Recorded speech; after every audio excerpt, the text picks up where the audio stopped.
Meow, Jacob. Oh, meow, Matt. What are we driving today? It's a funky cat. Yeah, well, in some markets it's called the funky cat or good cat. Here we have the GWM Ora, the Great Wall Motors Ora. It is a really cheap EV and it definitely looks funky. And check this out, Jacob. Oh, that's pretty cute. Oh, doing a little dance, a little dance. Yeah, this thing has a lot of quirks. And you might think, oh, Matt, you're probably gonna hate it. Well, guess what? You might.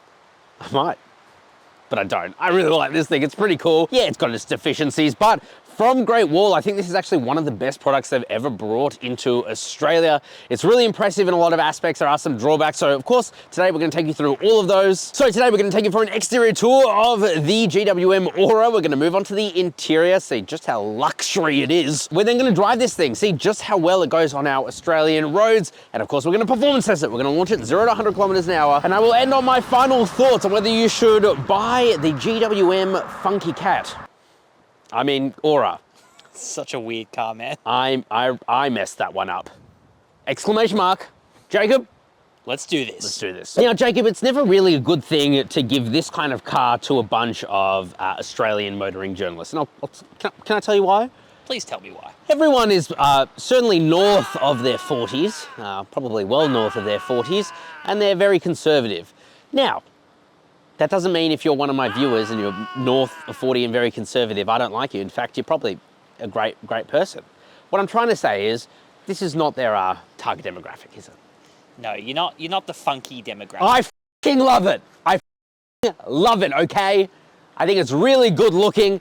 I like these headlights here. It is very funky. You've also got some cool LED turning signals. They do a weird dance on startup as we showed you earlier. You've also got bright LED lights there too. You've got some weird quirks like an exclamation point because that is part of, I believe, the Ora brand, or I don't know. It's very confusing to me because they changed it for the Australian markets.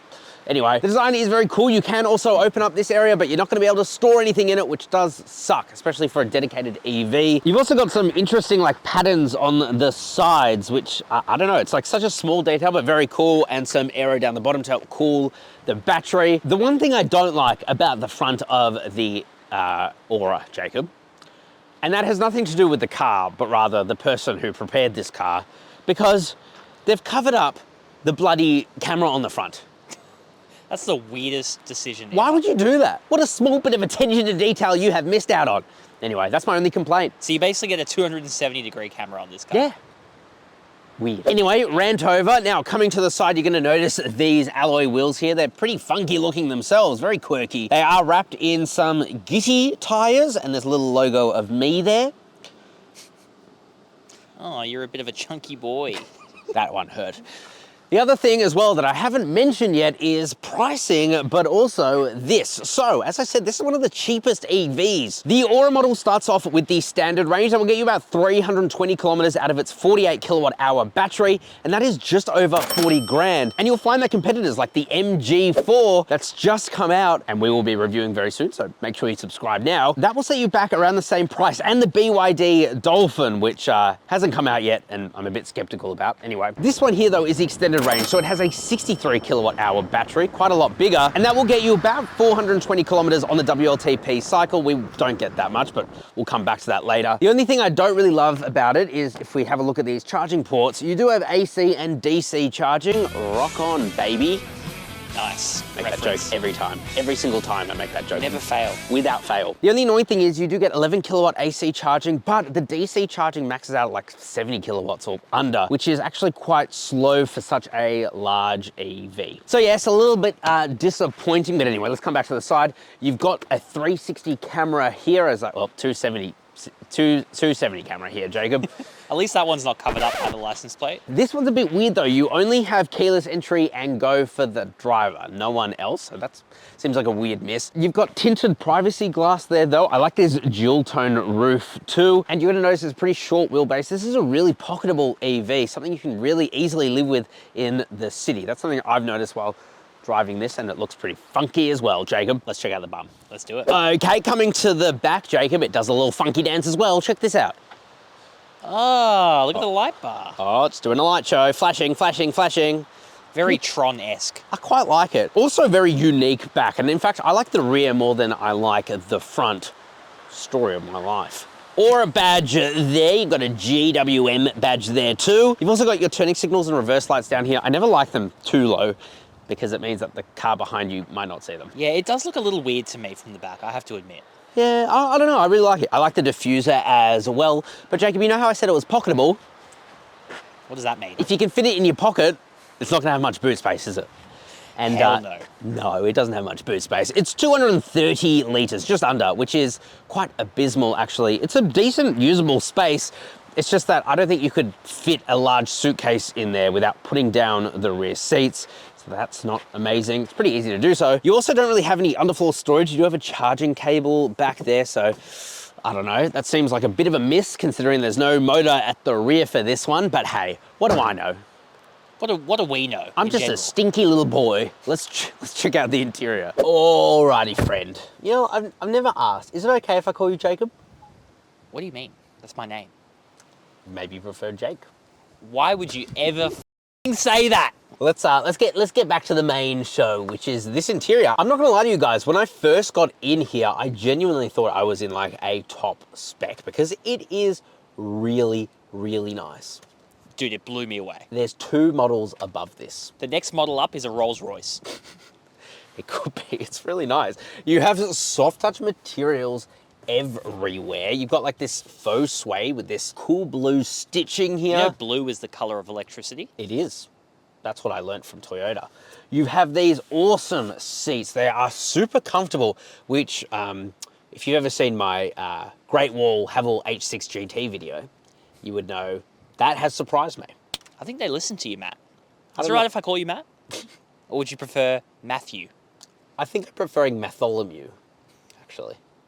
Has a nice ring. It rolls off the tongue. No worries, Matt. It is really comfortable. We've driven a few hundred kilometers today and I've got 0 complaints. The other thing they've fixed is the pretty annoying and intrusive driver monitoring aids in this car because you can shut them off. Here is your driver monitoring system. I've just turned it off because it scans your eyes, but as soon as you look away, it like beeps and bogs at you. I've turned it off. It hasn't turned back on. I'm so happy with that. I'm so grateful to you, Great Wall. Thank you. There are some people screaming at their computers right now, going, "Why are you looking away?" That's true. I only look away so I can look at my phone. Exactly. Just a quick text, you know? Don't do that. The steering wheel now has reach adjustment. You can get into a really good position. It's a great shape, feels so nice in the hands.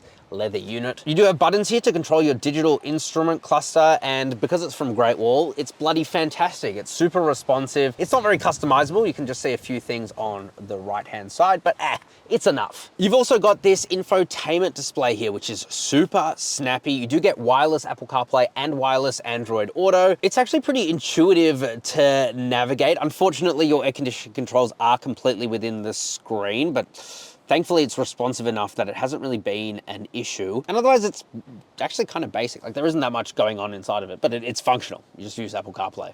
Personally, I prefer more basic infotainment screens, you know? I think I agree with you. Less clutter. Can I show you something that's a little bit quirky? Please do. I'm gonna put the car into sport mode. Whoa, what was that? I think it was a NASCAR. Now hang on. Are you ready for eco mode? I think so. You just leveled up in a video game. Auto. Normal. Very strange. Interesting choice of sound design there, but whatever. It's actually kind of mini in here too, because you have these mini switches. So look, I don't mind if manufacturers copy other manufacturers, as long as they copy the good stuff. And they've copied the good stuff for sure. You do have a pretty massive glove box here. You got a little storage area for your phone, a couple of USB-A ports, a 12-volt socket, a couple of cup holders there. I am a bit confused as to why there isn't any storage here, considering there isn't a transmission tunnel. It's an electric car. Yeah, it's just a hollow piece of plastic, I think. It's quite literally hollow. You do have a wireless charger in here though, and a little storage area, I guess, for your phone. You've also got this shifter here, which is the same as every other Great Wall Haval vehicle, which means I don't love that it doesn't have a stop on it, because sometimes it can be kind of hard to know where you're putting it in. Anyway, maybe that's a me issue. You do have a nice soft center armrest with plenty of storage space on the inside. Yeah, it's very minimal, but very good. No, it's like, I mean this in the most genuine way. it's a really, really nice place to be. I was surprised. Also, there's no start-stop button. You just put your foot on the brake and that starts the car. And there's a button over to the side where if you press that, then it turns off the car. Yeah. But you don't need to do that. You just get out and lock it. It does the same thing. It's basically saying no to lightning, is what the button says. And we're back, baby. Why does it sound like it's actually starting like a petrol engine when you do that? I don't know. It sounds like a fuel pump, doesn't it? Can someone let us know in the comment section, what is that whirring noise? Maybe it's the aircon. Let's check out the back seats. Okay, so the back seats are a little bit of a mixed bag. Let me get the bad out of the way. Scratchy materials. I mean, it's not really surprising at this price point for an EV, but it would have been nicer to have less reflective materials in the back. The other thing I don't love is the leg support back here. So because this is an EV, it's got that skateboard configuration where the battery's in the floor, and it just means that the floor is raised up, and you can see that my legs are at a pretty, I don't know, I don't love this angle. I probably just wouldn't love sitting back here for any sort of long period of time. But otherwise, it's pretty damn nice because these seats are just as nice as up front. It's actually well padded there too. I'm 5'11". I've got plenty of leg room. Toe room is actually okay, and headroom is fantastic too. I also love this little armrest with a couple of cup holders in there. And it's also a bit of a shame you don't get any air vents. You do have a USB-A port, a single one, and some matte pockets there too. But yeah, it would have definitely been good to have some air vents. I mean, I think we're kind of used to EVs not being that amazing in the back by now, aren't we? A little bit, which is a bit of a shame. Yeah. Why do you have to compromise? Because you've got a big battery underneath you. Logic. Jacob, let's drive this thing. Let's do it.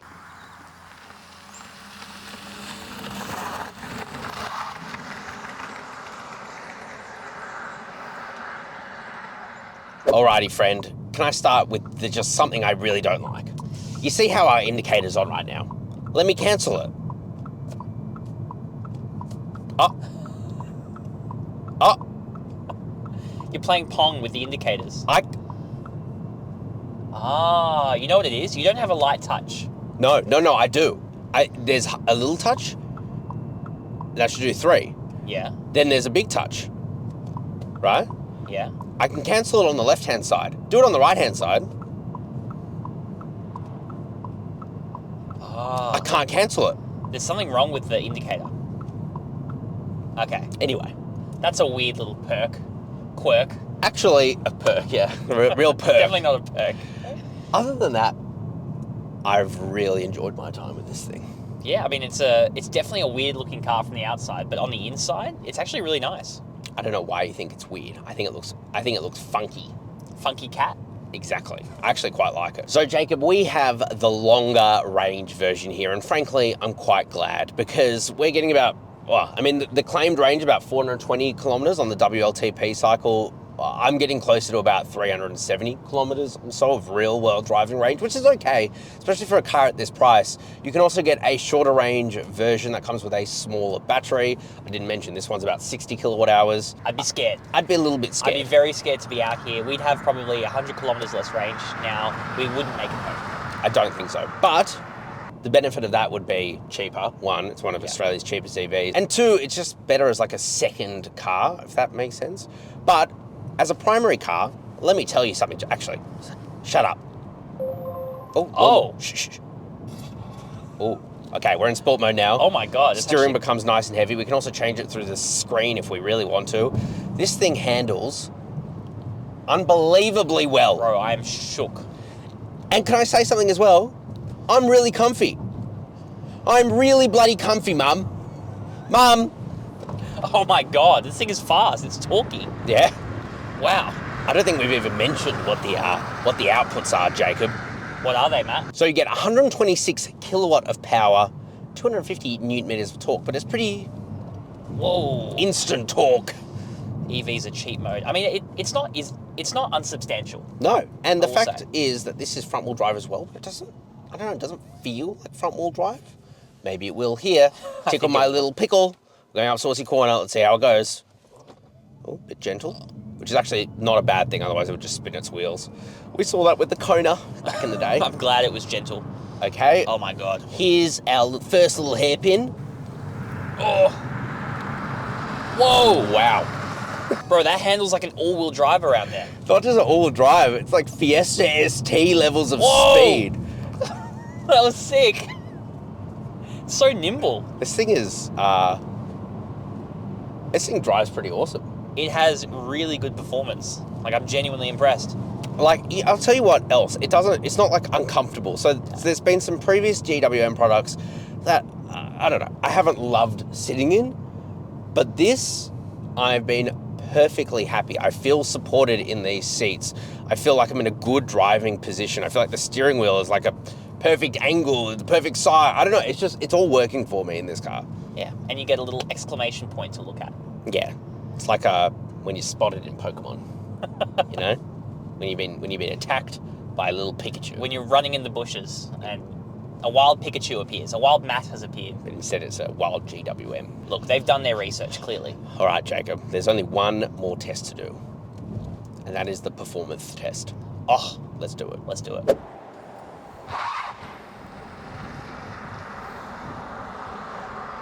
All right, friend, now it's time to performance test it. We're going to launch it. We're connected to satellites, baby. We're using satellites up here. Are you ready? I'm so ready. Fist me. Let's see what this thing can do. Oh. Hold down a little bit. That's all right. Oh, now it's picking up. Now it's picking up. They Ooh. claim it'll do 0 to 108 seconds. What will it be? Oh! Better than claimed. Toot my horn. Exclamation point. 0 to 100 in 7.91 seconds. I like that. Alrighty, Jacob. The GWM Ora, or Good Cat, or Funky Cat, or whatever the hell you want to call it. Can I give you my final thoughts? Please do. Ooh, we're going to have to censor that out for YouTube. Look, I really like this thing. I'm so happy that you can finally get cheaper EVs, you know? It's about time. It's been a long time coming. It's about damn time, Jacob.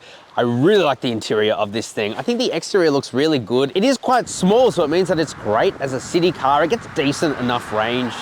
It's okay, it's certainly not the best thing in the world, but it's fine. And for its price point, it's really, really hard to fault. Jacob, what do you think? I completely agree. It surprised me with its handling abilities. Like, it drove amazingly well. It's a great city car, but I think I'll have to reserve judgment until we drive the MG4. Oh, and make sure you subscribe for that.